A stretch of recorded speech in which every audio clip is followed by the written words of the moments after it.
Conservative documentaries are a great tool not to inform, but to be consumed by people looking to have all their biases confirmed. And there seems to be an endless supply of these things. I wanted to look at 3 recently produced ones to get a sense of where this particular art form currently sits. So I chose Matt Walsh's Am I Racist?, Dinesh D'Souza's Vindicating Trump, and the Daily Wire and Turning Point USA's Identity Crisis. The main reason I chose these 3 is because they came out within the last year, and they covered subjects I was somewhat familiar with. There's a lot to talk about, so let's just jump right into the first movie. Am I Racist was released on September 13th, 2024. Unlike the other movies discussed, or most documentaries these days, it got a theatrical release. Shortly after, it was moved over to the Daily Wire streaming service, Daily Wire Plus. This movie is a follow-up to Walsh's very successful What is a Woman movie from 2022. And it takes a very similar approach to its subject by having Walsh engaging with people who don't quite know who he is as he attempts to make them look foolish. In this particular movie, he's exploring the industry that has been built up around combating racism. Unlike What is a Woman, this movie doesn't really grapple with the question in its title, and instead operates on the assumption that, yes, Matt Walsh is a racist. And this movie is attempting to demonstrate how anti-racist consultancy groups would address that problem. The movie opens with Matt Walsh appearing on a local TV station's morning chat show, where he's posing as some kind of anti-racist workshop expert, and he's engaging in exercises to make the hosts look silly. And what you're doing is you're stretching out of your whiteness. We'll see more examples of this later on, as Walsh appeared on a number of other different local TV shows, creating the impression that he is trolling these people, getting a spot on these programs by capitalizing on their racial guilt, and providing examples to the audience of how the media is so readily willing to push this agenda. There's a pretty big problem with this framing, though. These local news channels didn't invite on Matt Walsh because they found his anti-racism workshop so compelling. In the Virginia This Morning interview, there's a little snippet of the original broadcast that was never included in the Am I Racist movie, which shows us how Walsh really got on this show. This segment is sponsored by Do the Work Workshop. This is a sponsored segment paid by the Do the Work Workshop, a fake workshop created by Matt Walsh and the Daily Wire. So he is paying these local TV affiliates money so he can make a fool of himself on the air while the very polite hosts play along. Although they never really say it in the movie, if you look carefully, you can see that these are sponsored segments when these little tiny captions pop up on the screen. Though Walsh is pretending like this is some kind of elaborate troll that these news programs are falling for, it's far more likely that they'll put on any sort of nonsense so long as he's paying them. This is not a new phenomena. In fact, in 2021, John Oliver did a whole segment where he covered this. Sponsored content. It's where advertising is blended directly into the broadcasts, and it's both more widespread and harder to detect than you might realize. Oliver even sent one of his employees to these various local TV affiliates to sell a nonsense blanket, all to demonstrate how incredibly easy it was to appear on these programs so long as you're willing to pay a couple $1,000s. One of the channels Oliver tricks is ABC4, the exact same channel we see Matt Walsh on in the beginning of his movie. There are hundreds of local TV stations around the United States, so it seems like a weird coincidence that Walsh would appear on the exact same one that Oliver tricked a few years prior. I don't know for a fact that he stole this bit from John Oliver, but at the very least, this is not the victory for trolling that he thought it was. The story isn't that local news is pushing an anti-racist agenda, it's that local TV stations will broadcast any sort of nonsense for money.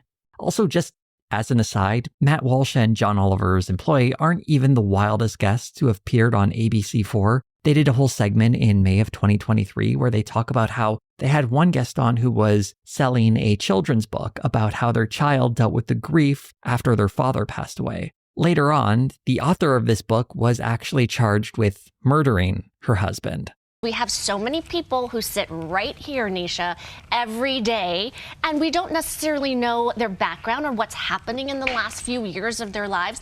Murdering your husband and then turning your child's grief into a children's book is an absolutely absurd business strategy. This has nothing to do with the Am I Racist movie. I just wanted to share that really weird anecdote because there's no way I couldn't not include it in this video. Getting back to the movie though, following this local news bit, we meet Matt Walsh sitting in a diner as he muses about how he doesn't think about race. Growing up in the 90s, I never thought much about race. It never really seemed to matter that much, at least not to me. Quite famously, in 1992, violence broke out in Los Angeles after 4 police officers were acquitted after beating a black man, Rodney King, and after a convenience store owner was sentenced to 5 years of probation after they killed a black teenager, Latasha Harlins, for supposedly shoplifting. This was just one very high-profile event that demonstrated how America was very much grappling with race in the 90s. Other examples include the OJ trial, the 1994 crime bill, and endless hand-wringing about hip-hop. When the violence in 92 in Los Angeles went down, Matt Walsh would have been about 5 years old, so I don't blame him for not being aware of this at the time. But as a fully grown man, when he says he doesn't remember race being a big deal back then, it doesn't actually come from an understanding of what life was like back in the 90s. That's a result of careful research of reading the experiences of a variety of people who lived through that decade. It's just him remembering that period when he was a child and assuming that grade school perspective of his had a clue of what race relations were like in that decade. I'm going to be exceedingly generous and step away from this movie to dig even deeper into Matt Walsh's videos and highlight one other one that was called Good or Bad? What were race relations like in the 90s? I was hoping he'd make a better case here, and he almost does. He more or less repeats the same thing about race not being a big deal in the 90s, and he reads some opinion polls to try and back this up. Only 33% of blacks said that we have good race relations in America in 2021, 43% of whites. In 2001, that number was 70% for blacks, 62% for white. He cites data from Gallup to claim that race relations were good in the 90s, and this is the data he uses. And you might notice that it doesn't actually cover the 90s, but rather it starts in 2001. I don't know how you can say this reflects what race relations were like in the decade, but if we look at a different data set from Pew Research that actually measures the 90s, we can see that, according to opinion polls, race relations were actually pretty bad. There was this weird line in the video, though. We're not saying that it was perfect, that there was perfect harmony, that we were living in a post-racial utopia. No one is saying that. That's never going to happen. It's impossible. As someone who believes racism is a learned behavior ingrained in society that needs to be rooted out, I actually can imagine a world where we as a society are able to move past that. After all, race is a social construct, and discriminating on that basis is entirely arbitrary. Of course, we might find new ways of discriminating against each other or use many of the other ones we already have, but I don't believe racism in and of itself is so ingrained into human society that we'll never move past it, and we're simply fated to have people of different races constantly in conflict and friction with one another. I'm aware that probably isn't likely in my lifetime, but I can at least muster some kind of optimism for future generations to be less stupid than ours. Matt Walsh is trying to satirize how the media is convincing him to live in fear of being a racist by acting out a paranoid fantasy of being afraid to order black coffee from a black waitress. Should I not have said black? That's how I like my coffee.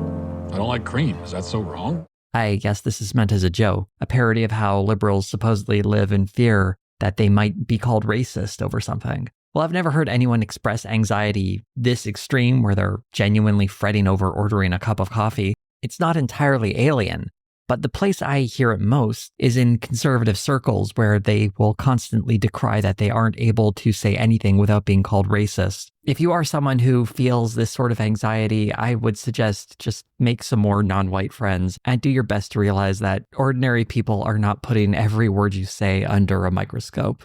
From here, we get a series of interactions with people who are making money off of this anxiety. A lot of these appearances include price tags to reflect that these people are being paid for their time.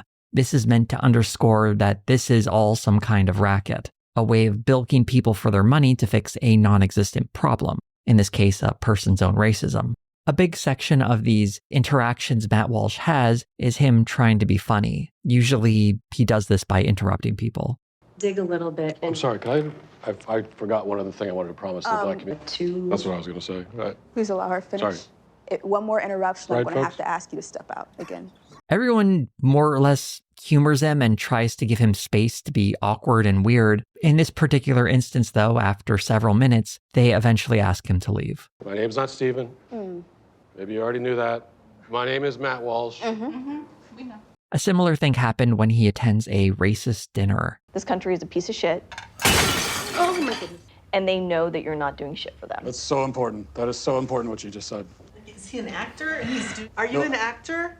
I guess he did this bit twice because he thought it worked so well, but to me, it just seemed like he didn't have a clever or witty way of inserting himself into these moments. He's not making these people feel silly or ridiculous for anything they say, he's just presenting himself as disruptive and obnoxious, while everyone watches on feeling a bit awkward and uncomfortable because he's just kind of a jerk. Even just looking at how they appear in this movie, there's not much substance to these conversations. For example, Reagan Bird, an anti-oppression instructor, as she's identified in the movie, only has a few snippets of her lesson presented. Over the next section, lasting a little under 2.5 minutes, we hear from Bird for less than 30 seconds, either through short sentences or sentence fragments, not really giving us an idea of what she's talking about. Now that we've talked a little bit about what race is, then what is racism? Do the work. Bird made an appearance on a podcast and described her experience filming the movie. He had a couple of stupid questions like, so are all stereotypes false? And I'm like, pretty much. For the most part, he just sat there getting a training from me. And I kept being like, any questions, anything I can clarify? Nothing. So that's essentially what the training was. Everything Bird says in these segments is pretty standard points that can be made about race, but they're not really engaged with. They're presented as something self-evidently ridiculous. This is a movie working backwards from a conclusion that the audience is expected to agree with from the get-go. These experts aren't being brought on to defend a position or be challenged in any meaningful way. They're there to be farmed for clips. Other speakers get more time, and we see Walsh perform engagement, but he consistently does so in a persona that's meant more for mockery rather than actual discussion. A very notable example, and one of the major highlights of the movie, is his conversation with Robin DiAngelo, the author of the fairly well-known book White Fragility. The whole point of this conversation is to make DiAngelo's point seem confusing by pretending to be a guy who's confused. But this doesn't quite land the way I think Walsh expects it to, because the points being made are understandable. Even if you disagree with DiAngelo, it's not like what she's saying is incomprehensible gibberish. But Matt Walsh presents it that way because he can't really engage with it. Whether it's because he doesn't have the wits for it or he's more concerned with keeping his audience ignorant, he refuses to actually engage with these ideas directly. He's just signaling to the audience, get a load of how wild and crazy this stuff is. As the conversation progresses, we see DiAngelo become increasingly anxious, and then Walsh gives a black guy and his crew some money as a form of reparations. I want to pay you reparations right now. This is all I have.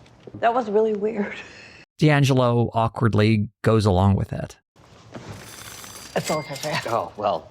This moment is incredibly contrived, though I suspect in Walsh's mind this is what he thinks reparations are: white people giving money to black people. The actual debate around reparations is far more complicated and nuanced, as reparations can take many shapes, not just sending people money. And if any money would be sent, it would be the government that's responsible, not the average white person walking down the street. But this is a great example of how, through his attempt at satire, Matt Walsh reveals he's completely ignorant about the subject he's talking about. Even so, this is probably the most effective part of the movie because it feels the most real. It exploits a genuine confusion over how to act in a situation where someone's commitment to racial justice is tested, albeit one that is completely unrealistic and divorced from reality. If anything, I think it's just an example of how you can get someone to do something incredibly silly when they're very confused and unsure of what to do. The very concept of systemic racism is never seriously grappled with in any way in this movie. Instead, it spends a little bit of time to convince people that racism actually doesn't exist anymore. And of course, that means talking about Jussie Smollett. Smollett faked a hate crime in January of 2019 to get a bit of publicity for his fledgling acting career. That happened over 5 years before this movie came out, and it remains the go-to example of anyone who wants to downplay the reality of hate crimes.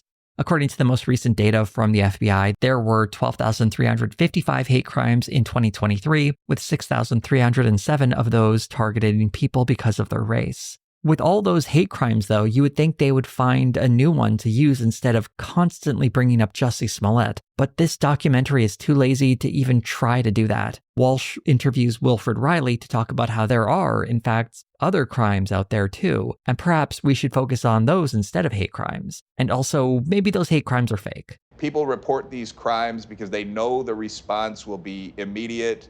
It will be sensationalistic. It will be very supportive. I'm not sure what is meant by this wonderful life of being the victim of a hate crime. And if anything, the Jussie Smollett case shows us that if you try to fake it, people will find out and you'll be made to be a complete fool and laughingstock. So even in this one example, they showed it's actually incredibly difficult to fake a hate crime because a famous guy who tried to do it got found out pretty quick. But all of these other thousands of people who are victims of hate crime, what exactly do Walsh and Riley think these people are in it to get out of it?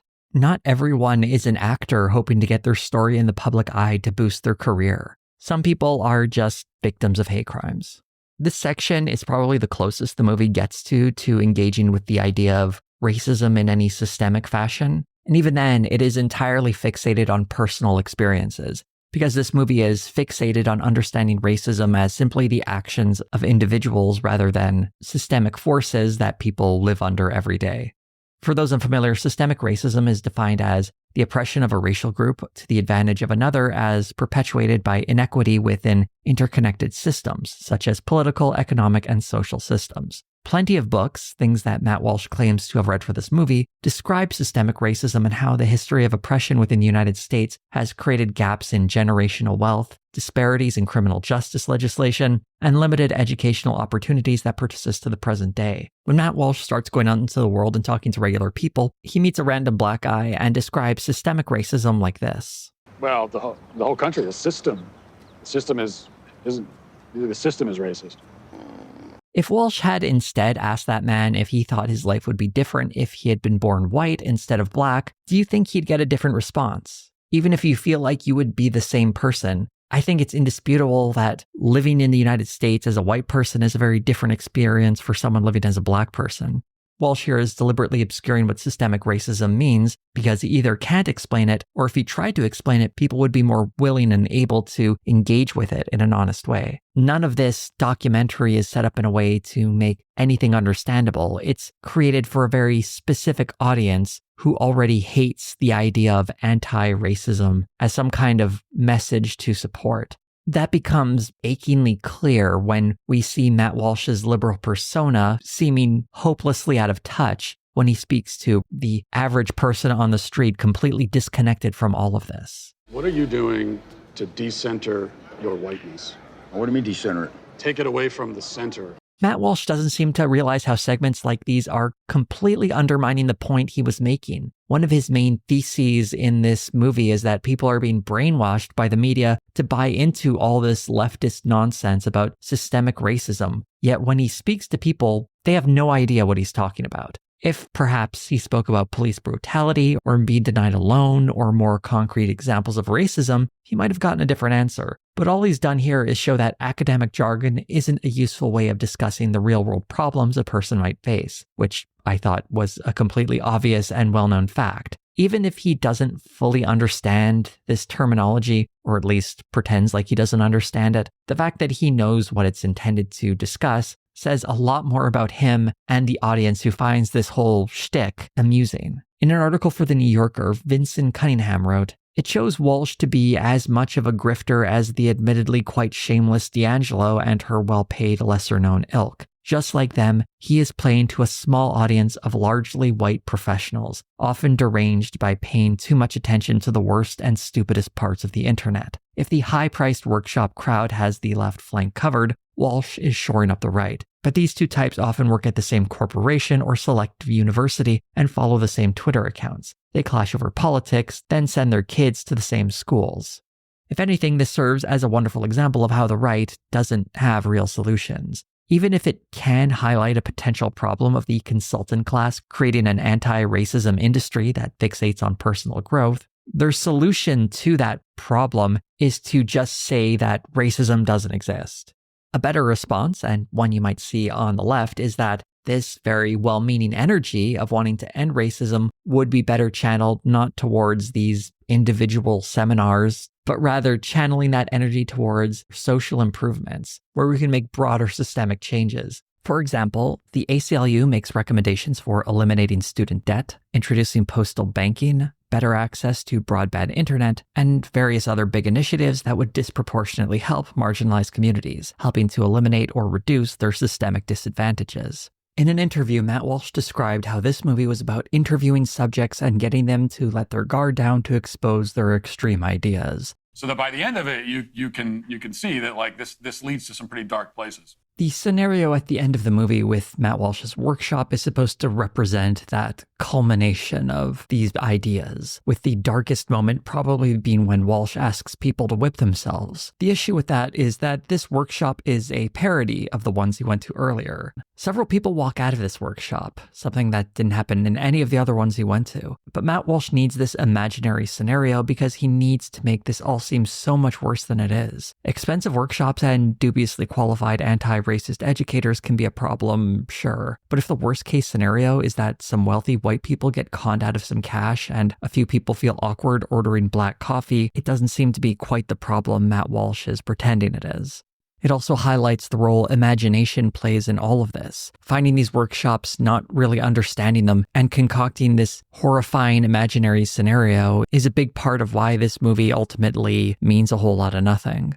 Matt Walsh wants to downplay racism because that's what fuels his project. By trying to present systemic racism as something indecipherable, he's keeping people away from understanding broad systemic forces in general and how they shape society. Keeping people ignorant of why their rent keeps going up or the cost of groceries keeps increasing. It has nothing to do with the media talking about racism or consultants charging rich white people thousands of dollars so they can go to a dinner and find out how racist they are. As silly as some of that stuff may seem, it's at best a sideshow.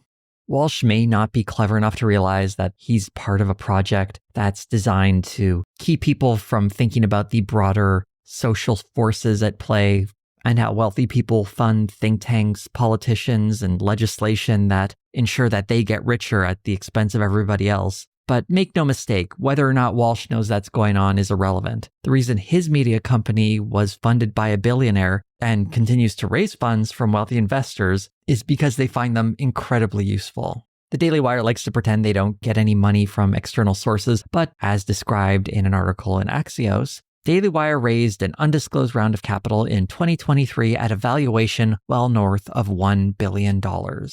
They can bandy about how much money they're earning through subscriptions and selling products, but at the end of the day, they're still taking money from wealthy investors. Am I Racist met with some success in theaters, grossing about $12.3 million off a budget of $3 million. A decent showing, particularly since documentaries have very weak box office returns. Matt Walsh was quick to trumpet the movie's success, but weirdly felt the need to lie about it. For example, he tweeted that it was the top-grossing documentary of the year, which is true, but then he added that it's in the top 40 all-time for documentaries, which is absolutely not true. It's actually 94th, although if you only want to go by domestic numbers, it's 58th. But there's a more interesting bit of trivia in a Variety article that came out ahead of the movie's release. There was a comment from one of the movie's producers, Dallas Saunier, that I want to highlight. But before I highlight his comment, I have to once again mention that in 2020, Saunier ran cover for a producer who was a well-known sexual predator and was charged for sexually assaulting a minor. And yes, the Daily Wire knew about that before hiring him to produce all their movies. I just feel the need to mention that anytime this guy's name comes up. Anyway, back to the Variety article. In it, Saunier is said to have remarked that Matt Walsh's earlier movie, What is a Woman, made more than 30 times its budget of less than $1 million.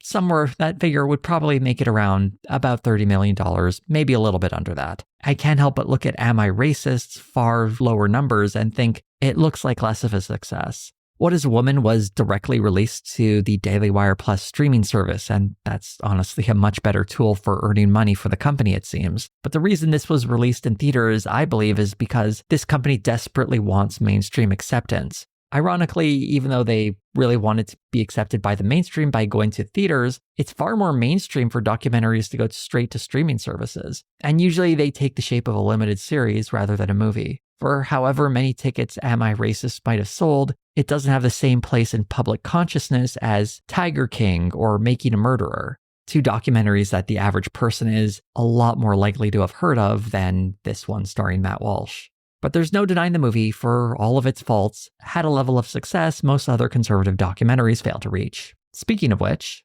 Vindicating Trump was the 6th highest grossing documentary of 2024, netting $1.3 million at the box office. It is Dinesh D'Souza's 8th movie, and even though I can only compare it to 2000 Mules, I can't imagine his others are as vacuous as this one. One of the overwhelming impressions you get while watching this movie is that it has absolutely nothing to say. It presents itself as detailing the ways in which Donald Trump has overcome institutional forces to become a powerhouse in American politics, but it does so in a way that is so effusive in its praise of Donald Trump that it feels like you're in the middle of some kind of MAGA wet dream. The movie relies very heavily on these weird little skits featuring the nameless people who were supposedly trying to destroy Donald Trump. There are activists, Democrats, and the old guard of the Republican Party. Instead of giving us real evidence that this conspiring was going on, we've got these little scenes instead. And there are so many of them. After a few minutes to introduce the movie, we get 8 minutes straight of stuff like this. You know any brothers that would vote for this racist landlord? Well, he's kind of like a hip-hop icon. After way too many of these little scenes, the movie moves on to its main purpose, being a love letter to Donald Trump. He's like Lincoln. Trump, like Lincoln, is a larger-than-life figure. He loves his family. He's a father, he's a grandfather, father-in-law, husband.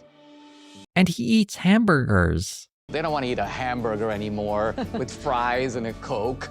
D'Souza interviews Lara Trump, Donald Trump's daughter-in-law and former chair of the Republican National Committee, and Alina Habba, Donald Trump's lawyer. The interviews are mostly just them agreeing with each other about how great Donald Trump is. The sort of the sole gunman who has basically defeated all the gangsters. We are living in an actual American Western right now. That's what I'm saying. Yeah. Right? D'Souza also interviews Donald Trump himself, and as you might expect, the interview is incredibly soft. You are a massive entrepreneurial success and a builder. You built the New York skyline. You are also a cultural icon. You didn't do an insurrection, but guess what? Had you called for one, there would have been one.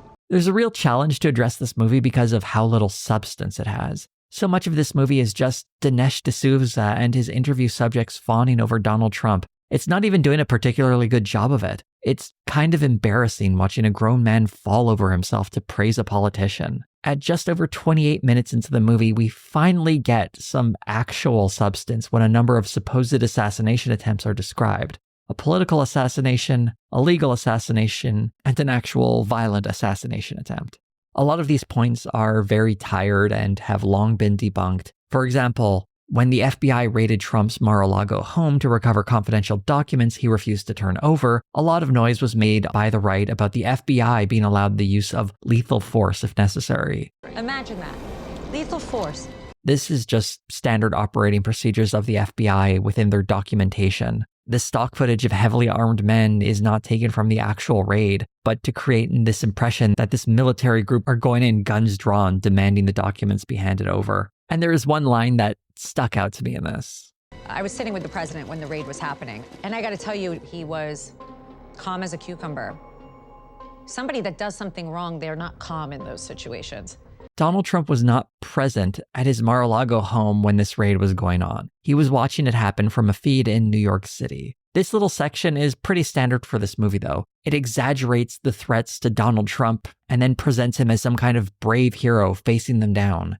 When they get to a genuine instance of his life being in danger, when he was nearly shot during a rally speech, Dinesh D'Souza can't help but speak about it in the most hyperbolic way possible. Not only is there a providential hand on you, but a providential hand on America. I've had massages more hostile than this interview. By far the most pointless part of this movie is the back third, which is dedicated to priming the audience to reject the results of the upcoming 2024 election. This movie, of course, came out a few months before that election and then was released publicly on YouTube a few days before the November election date. These two guys are brought out to describe in detail how they think the whole thing is going to be rigged against Trump. But the other side is actually laser focused on how to make ballots, how to hit nursing homes. Of course, we all know how the election turned out, and just like the last election, there is no widespread voter fraud. It makes the whole last third of this movie feel like a complete waste of time. But it is interesting how, since Donald Trump won, conversations like these have been completely silenced because the absolute fantasy of all this is no longer useful. It reveals how utterly hollow the whole exercise was. In one of D'Souza's previous movies, 2000 Mules, he similarly presented this fanciful plot of voter fraud. He even insecurely defends it in Vindicating Trump. They said, Dinesh, you're not showing us the same mule going from one Dropbox to the other on surveillance. And you don't have surveillance, there's a great vulnerability for fraud. I doubt he's talking about me, but it was a point I made in my video critiquing that movie, and his defense is ridiculous. The footage not existing means he doesn't have direct evidence for his claim. Him saying that the fact that there is no footage means that there was a vulnerability is a non sequitur. Saying you can't provide evidence of fraud because that evidence doesn't exist is not evidence of a vulnerability, unless you can demonstrate in some other way that that fraud happened. Sure, you can imagine someone trying to commit voter fraud by doing this, but just because you can imagine a crime happening doesn't mean it's actually happening. It doesn't even mean it's possible. You're literally just playing with your imagination. Dinesh D'Souza spends over 20 minutes of this movie playing this imagination game of voter fraud ahead of the 2024 election. But after Trump won, D'Souza immediately tried to present the election as not only fair, but somehow proof that the 2020 election was rigged. On Twitter, he wrote, Kamala got 60 million votes in 2024. Does anyone really believe Biden got 80 million in 2020? Where did those 20 million Democratic voters go?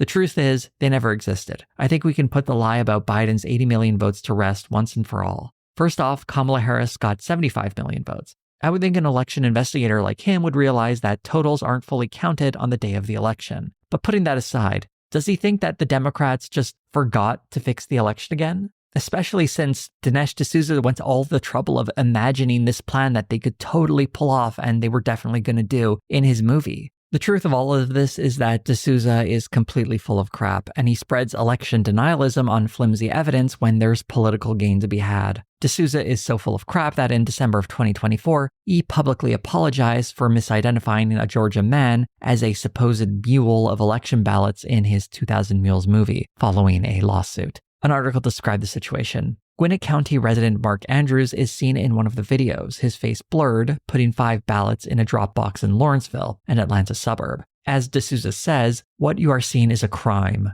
These are fraudulent votes. A state investigation found that Andrews was dropping off ballots for himself, his wife, and their 3 adult children, who all lived at the same address. That is legal in Georgia, and an investigator said there was no evidence of wrongdoing by Andrews. D'Souza blamed his collaborators for the mistake, True the Vote, while True the Vote blamed D'Souza. D'Souza also said that his public apology had nothing to do with any settlement related to the suit. Take that for whatever you think it's worth. One of the sad things about this movie is how little any of what was said in it really matters. Reading the comments underneath the version that was posted to YouTube, it's just person after person declaring their love and affection for Donald Trump. This is very much true for all the documentaries I'm covering in this video, but this one in particular reflects how these productions matter less for what they say and more for the meaning that they signify. A sort of rallying point for a political ideology, a place to stop and give praise to their leader under the flimsy pretext of being informed. No one even seems to take many of the messages in this movie to heart, possibly because there are so few of them. It's all well and good to provide entertainment of a political variety for an audience, but when you're calling it a documentary and people are learning absolutely nothing from it, it just seems like an exercise in fealty. Even Am I Racist can claim to have uncovered some kind of consultancy racket. Vindicating Trump is nothing more than a 95-minute-long love letter to a single man while others cheer it on. The last documentary I want to talk about is also probably the most disturbing. It's also the one that seems to put a real effort into at least looking like a traditional documentary. It's titled Identity Crisis, and it was released on Twitter in January of 2025, and then later on Daily Wire Plus. It's about the supposed danger of trans people, and particularly children, increasingly identifying as trans. This movie has a very strange opening stat, though. The CDC's survey now suggesting 1 in 5 U.S. high school students does not see themselves as heterosexual. This movie is absolutely about trans people, specifically amongst children and teens, but reading a stat about being gay, lesbian, or bisexual is one of the undercurrents of this movie, to present being trans not as a question of gender identity, but rather sexuality. From there, the propaganda twists the very notion of gender identity into a kind of perversion. It does this through a series of personal stories and bad readings of science. basically trying to erase the whole concept of someone having an internal gender identity that doesn't match the one they were assigned at birth. Let's start with a look at some of the recurring voices in the movie, starting with the detransitioners. For those unfamiliar, a detransitioner is someone who identified as trans at some point in their life before beginning some form of gender-affirming care, and then later on started identifying as the gender they were assigned at birth, basically going back to the identity they had before they identified as trans. Before getting to the stories shared in this movie, I do want to mention off the top there are people who genuinely experience detransitioning, and they are deserving of some sympathy. While many forms of gender-affirming care are completely harmless, like change your name, clothing, and pronouns, medications and surgeries are not so easily reversed. People who regret medical interventions, and this is for all medical interventions, should be able to have some kind of redress. However, there are a certain number of detransitioners who have become micro-celebrities in conservative spaces, often trotted out to delegitimize gender-affirming care more broadly, not just their own specific story. The regret rate for gender-affirming care is incredibly low, specifically when it comes to medications and surgery, but the exceptions of these detransitioners are presented as the rule without any good data to support that idea. The first of these detransitioners we meet is Laura Becker. I was still identifying as trans, but I was so disturbed and traumatized by what happened on the testosterone that I decided to take a break from going back on it. I'm not going to doubt Becker's story. I don't think she's making it up. But the way it's presented in this movie is missing some important context. Here is the commentary we get right before Becker begins to tell her story. It is an evil thing to tell children that happiness lies on the other side of puberty blockers or double mastectomies. The surgeon asked me to go off of the testosterone for the mastectomy. You might think this is the story of a child or teen who is rushed through the transition process, which is, the whole point of this documentary. But upon doing some research on Becker, I found one of the first times she was mentioned in the news media back in a Fox News article from 2022. Laura Becker of Wisconsin was 19 years old when she started testosterone treatments before having her breasts removed 7 months later. So her story, as sad as it may be, is not the story of an underage person rushed into surgery. It's not even the story of an underage person rushed into taking hormones. She was an adult. It doesn't say when exactly she started her transition, but if she did when she was underage, say 17, that's still 2 whole years before she got to the point where medical interventions started to happen. The other detransitioner we're introduced to explain the threat to children of trans identities is Ollie London. London has become something of a known commodity in the right-wing media space. For those unfamiliar, he was born in the UK in 1990, but after spending some time in Korea, he became obsessed with the culture and he tried to become a K-pop star. And I apologize in advance for this clip I now have to share with everyone. Hey you, what you gonna do? Korea boo is coming for you. London began identifying as non-binary publicly in 2021 when he was 31 years old, and identified as a gender-fluid trans woman in 2022. So once again, we're dealing with someone who began their transition as an adult. And perhaps most galling, the movie never makes note of how London didn't just identify as a different gender. His surgeries began when he started identifying as a different race, Korean. I identify as Korean. I used to live in Korea. I was living there for 1 year. I love the culture, I love the history, the people. I've put myself through a lot of pain. I've had a lot of surgical procedures to have more of a Korean aesthetic. Ollie London's entire history of cosplaying as a Korean person is completely omitted from this movie, aside from this unfortunate image that was on screen at one point. As a fully grown adult, London allegedly underwent 32 surgeries, but importantly, when these surgeries first began, he wasn't trying to change his gender. He was trying to look more like a male Korean pop star. To present his experience as if it's in any way relatable to a child who is supposedly being pushed into gender-affirming care by American media is ludicrous. In 2022, a few months after he started identifying as a gender-fluid trans woman, he converted to Christianity, stopped his surgeries, and now crusades as an anti-trans activist. There was a genuine example of someone who transitioned while they were a teen that does appear in this movie, and that's Chloe Cole. Although it's almost not really worth talking about her because she only shows up over an hour and a half into the movie, speaks for a few seconds, and then we never see her again. And that's pretty much it for the detransitioners in this movie. Another set of people who are directly impacted by trans identities are the people who have trans children. This is another well-worn tactic, ignoring the actual trans people directly impacted by this care and instead focusing on their family members who disapprove of it. And this can often involve a bit of deception. We get a great example in this movie with the story of Adam Vina, a man who had a restraining order put on him by his ex-wife, who is now publicly blaming the trans movement for brainwashing his kid and leading to that restraining order. I think one of the turning points was when I received a text message when he was 2 years old of my son and address. Even in the context of this movie, certain facts come to light that should raise the alarm of anyone in the audience. I sent her the 46 consecutive text messages. And a week later, I got a knock on the door from the local sheriff's department, and she had hit me with a restraining order. It's not said explicitly in the movie, but you can infer from the context that Vina and his ex, Alexia Carbone, were separated at the time. But there are some crucial details missing from this story. The first major one is that this was not the first request Carbone had made for a restraining order. She had actually requested one over a year prior. The request included 5 pages of abuse allegations going back to when she was pregnant with their child. She wrote, "Adam regularly uses physical intimidation to scare me, lunging with hands fisted, screaming in my face while I cower in the corner, punching the car dashboard or house walls and pinning me up against the car or a wall." According to the LA Times article that describes much of this story, there is no mention of their child's gender identity at all in that first request. Though it did come up when the request was finally granted a year later. This is the one that was influenced by those 46 text messages that were sent. Vina described those messages in the movie like this. He's a boy. He doesn't wear girls' clothes. How could you do that to my son? He's a boy. Don't dress him in girls' clothes. He's a boy. I'm going to read some excerpts from those text messages for everyone. You have to be a special kind of stupid to think that dressing a boy in girls' clothes is a smart idea. You are a fucking He also called her a stupid, ignorant fuck and a stupid fucking c.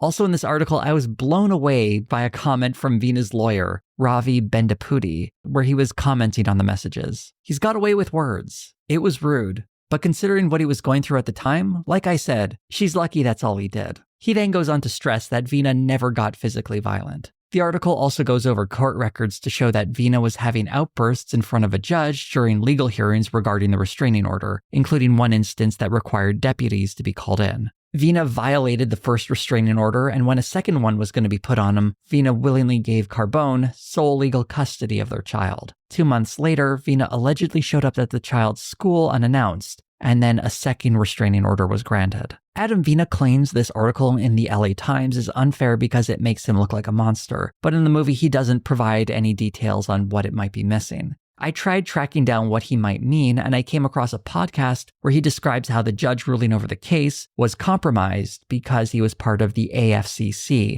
The AFCC is the Association of Family and Conciliation Courts, and on their website they have some kind of pro-LGBT plus community messaging. He also claims that his wife hit him, though the LA Times article actually described that incident. It reads, Carbone said she had asked Vina to leave the family home after he callously threw a water balloon at her older special needs son, and that Vina had erupted in anger. She wrote that Vina started screaming at her and her mother, calling her names and lunging at her. She wrote that she hit him once in the back of the head with an open hand in self-defense before Vina pinned me up against the wall. Lost in all of this is how the child in question is, according to their mother, questioning their gender identity on their own, and they have now been diagnosed with gender dysphoria. No type of puberty blockers or hormones are being given to them. The only thing approaching gender-affirming care is that their mother is letting them wear a dress, according to the child's wishes. This very messy custody battle is completely ignored in the movie. Instead, Vina is presented as a sympathetic parent, desperately trying to see their child again.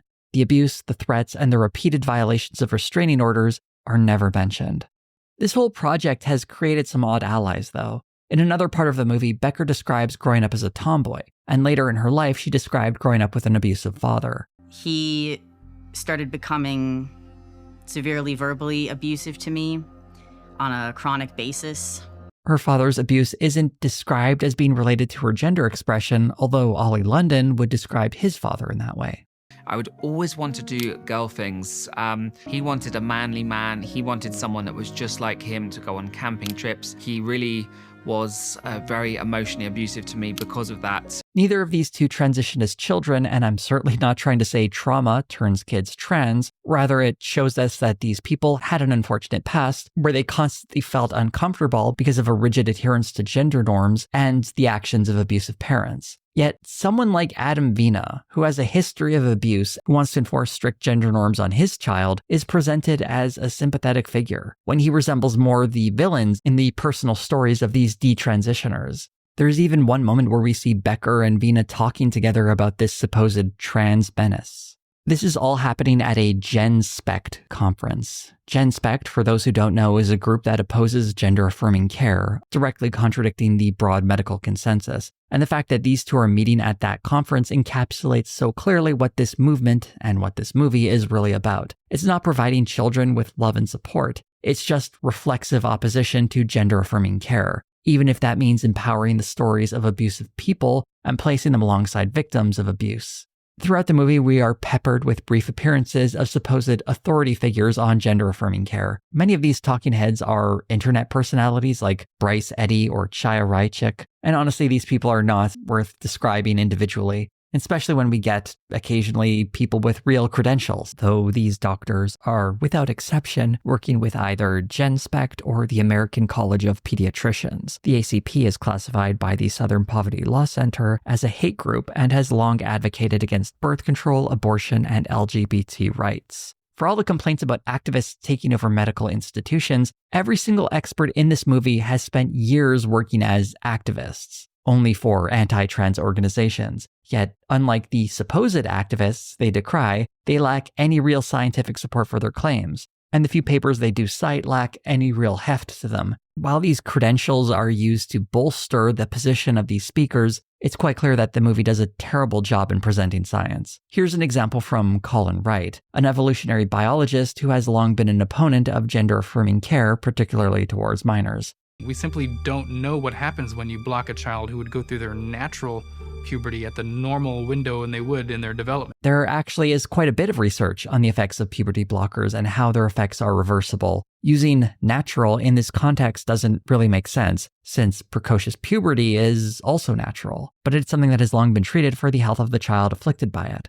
An article in Healthline that cites multiple studies and was reviewed by 2 different doctors has details on the impact of puberty blockers and how they can be reversed.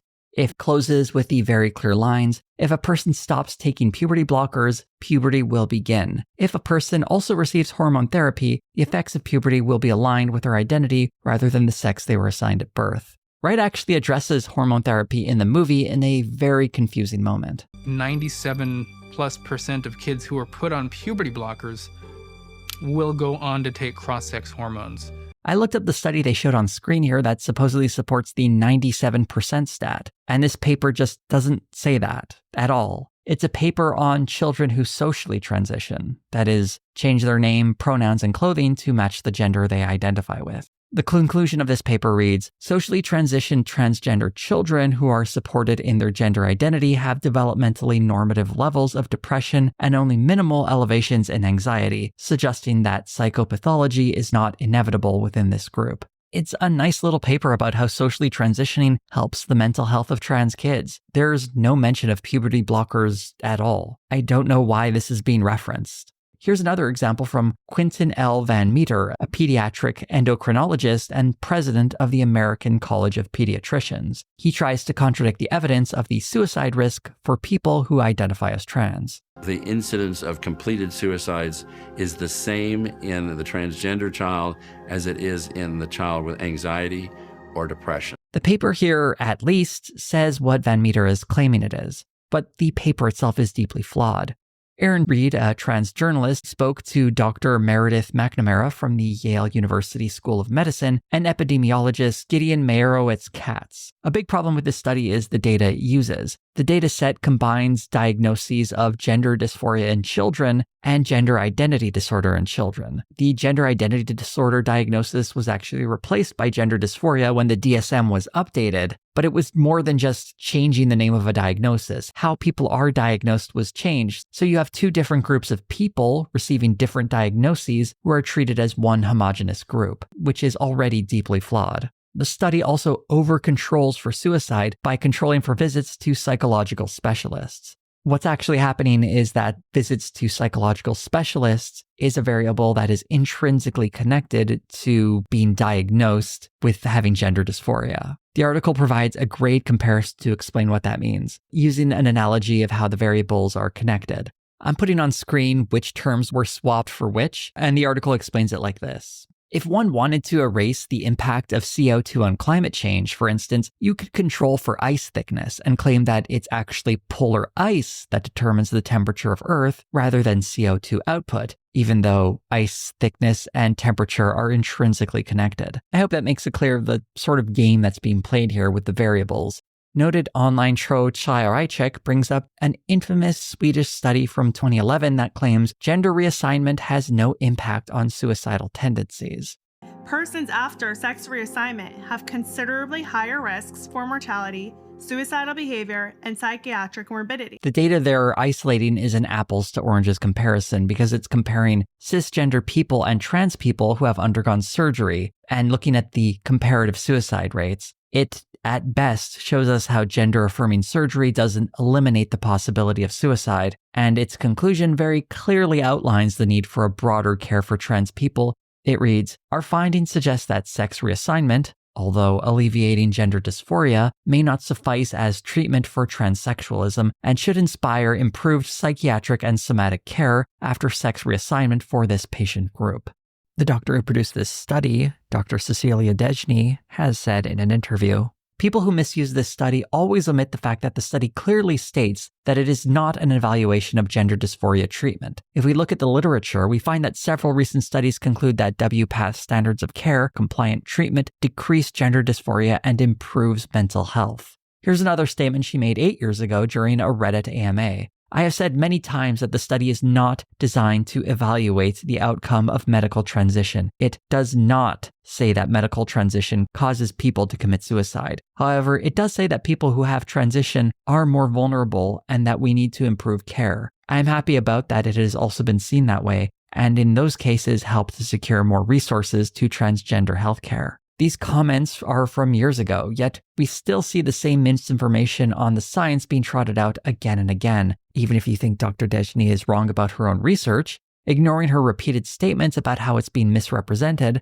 and not engaging with them is deeply dishonest. This movie is not designed to present the science fairly. Rather, it's created to push an agenda. It's also amazing how it will also decry the impact of TikTok poisoning people's minds and then bring on someone who runs a troll account called Libs of TikTok that posts about children's hospitals leading to bomb threats against them. So if they're worried about people being radicalized on TikTok, maybe they should look at one of their guests. When it's not butchering science, this movie jumps face first into the world of imagination. Here's one example from James Lindsay. The phrasing is preparatory introduction to alternate modes of kinship. Well, if a 12-year-old can consent to cross-sex hormones and medical transition, why can't a 12-year-old consent to, what is desired sexual behavior with an adult? Lindsay loves bringing up this one line from this single paper, and if he had read the whole thing or understood it, he'd be aware that this is not an instruction manual on how to groom children to be sexually assaulted by making them trans. It goes out of its way to explain how drag performers are not inherently trans, and what it's actually trying to do is explain how queerness in this context is about complicating our understanding of gender. That is, to allow children the space to explore their gender beyond whatever they might be assigned at birth, or the usual social cues telling them that they are either a boy type or a girl type. The alternate modes of kinship line is playing off the term family used to describe the queer community. It's used as a shorthand of being friendly to queer people in that they are accepted as part of the family rather than be shunned and discriminated against. Jumping from there to imagining that it's grooming kids to have sex with adults is deeply messed up.